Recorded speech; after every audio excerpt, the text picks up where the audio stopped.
Welcome, ladies and gentlemen, to Home of Politics. If you're here for the first time, make sure you hit the subscription button and you become a family of Home of Politics. Ladies and gentlemen, thank you so much for tuning in. My good people, about the impeachment of the Deputy President, Honorable Rigathi Gachagua, it is right now on fire and we are done with the Parliament level. We are waiting for the next step in the Senate. My good people, what will happen next for Rigathi Gachagua? We are all aware about the constitution that is a guiding principle in this nation, and the constitution states that if an impeached officer, if the impeachment will go successful, then the impeached officer will be ineligible to hold the public office again. This means that the political career of the deputy president will be permanently brought to an end. And in order for the deputy president to avoid this short-term political career, then the deputy president must do the following. And it will be very necessary for him to have a firm stand, because it is not a simple decision. What next for the deputy president? Please continue subscribing and liking my videos. My good people, we can see that the first thing that the deputy president can do right now, it is to wait for the determination of the Senate, of which it is going to come out with different impact. This is because in order to be a winner in the Senate, he has to have numbers.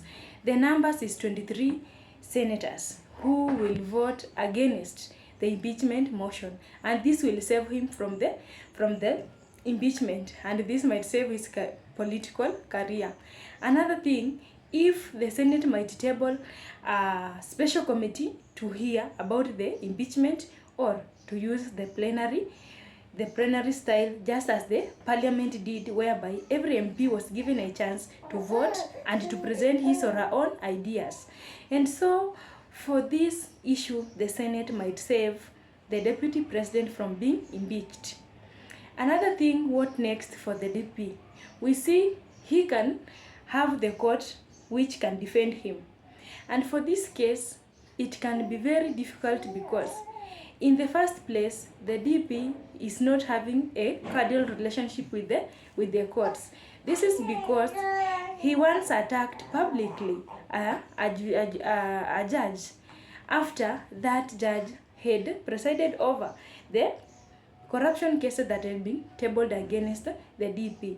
And it did not result to something that was very positive, because the court felt like these state officers are interfering with the independence of the judicial service. And so to be in safe hand in the court, it can be very difficult for the deputy president. And so this might not work well with the deputy president to survive this impeachment through the court proceedings.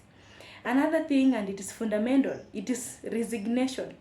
The deputy president should resign, because it will show that he has accepted the impact, and this will save him from permanently ending his political career. This is because we are aware that if you are successfully impeached, you cannot go back to a public office, because that office will be a crime scene for you now that you committed the crime when you were in that office, and you cannot continue operating in the crime scene. And so if he can resign by himself right now, because he still have time to resign, then he might save himself from this political trap that can end very soon. And so it will give him a chance in future to again enter politics, and maybe have played his cards very well, he can now tackle the president come in the future politics. But what is the problem with resignation? We see that the deputy president is very firm on his decision. He announced that he will never resign, because he feels like it is something to do with enmity. Some of the people are sending his very, very close friends and advisors to tell him to resign, but he's not going to resign. And so resignation, it is seen as something that is impossible. But this resignation might save his political career in future. Why? Because if you resign, then it means you are allowed in future to come back if you have sorted out your own problem with the government. Another one, what next for the DP? It is when the president can decide to intervene with the situation or the impeachment that is happening. This is because the president can stop all these things that are happening and say maybe we can discuss and talk, or we can solve the differences that are existing between me and my deputy, and this can easily bring these all issues that are very, very burning to an end. But it is again impossible, because the first thing we have seen, the president is very, very quiet on the impeachment, because if he could have an intention of doing so during the time when the signatures were being collected, during the public participation, during the time when all these things have been happening, the president could have come out on a clear, broad daylight saying that this thing should stop. I will make things with my deputy president. That one is difficult. Again, another ground that is making this issue to be difficult, it is yesterday when the deputy president with his senior counsels of lawyers who will represent him in this case, he has been using the videos or the clips of the president himself in his speech, even during the campaign, insinuating that even if the deputy president is being impeached, even the president is rotten and there is no one who is very good in this government. This shows that Rigathi Gachagua wants both him and his boss to go home, and so there is no way this issue of dragging the president into his impeachment can come to an end, to an extent that the president can intervene against this impeachment.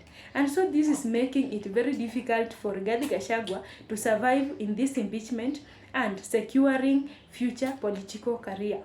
Ladies and gentlemen, having analyzed the four and things that can be the next option for the deputy president, then what if he has his political vision maybe of staying in politics for a very long period of time? Then he must resign. If not, he should use all means possible for the Senate to act in his favor, like voting against the impeachment. They should become on his side. This is because if he survives this impeachment, he should look for rooms to make himself more strong in politics. How? First of all, we know the deputy president do not have a party. He joined UDA without having his own party. Just like you have been welcomed in another person's house and you become there, but you are not coming with your own belongings. You are using everything that is in that house. Once you are in disagreement or anything, you can even cut the supply of everything, and survive of this visitor can be very difficult. That is what is happening to the deputy president. If he could be a very smart person before he joined UDA or this Kenya Kwanza, he could have come with his party the same way these other coalitions are doing, same to issues like that one of the opposition. We saw Martha Karua was a running mate of Raila Odinga, but she had her own party. Despite the party being dead, did not bring anything on the table, but she had her own party. At least she called a home. This is opposite with the DP. At least, after he survives this impeachment, he should learn from this. He should run very fast, register a party, or join a party that is very active.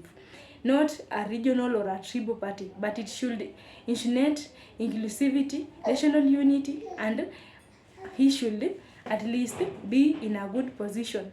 And so, ladies and gentlemen, if being impeached you cannot appear anywhere in the public office, then the deputy president must work very hard to make sure that he is securing his future political career, so that he can come with a comeback and fight with the president in future politics, because bringing down President William Samoei Ruto is not a petty thing.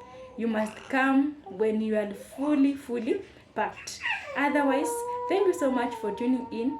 Have a comment in the comment section so that I can know your opinion. Thank you so much. Have a good day.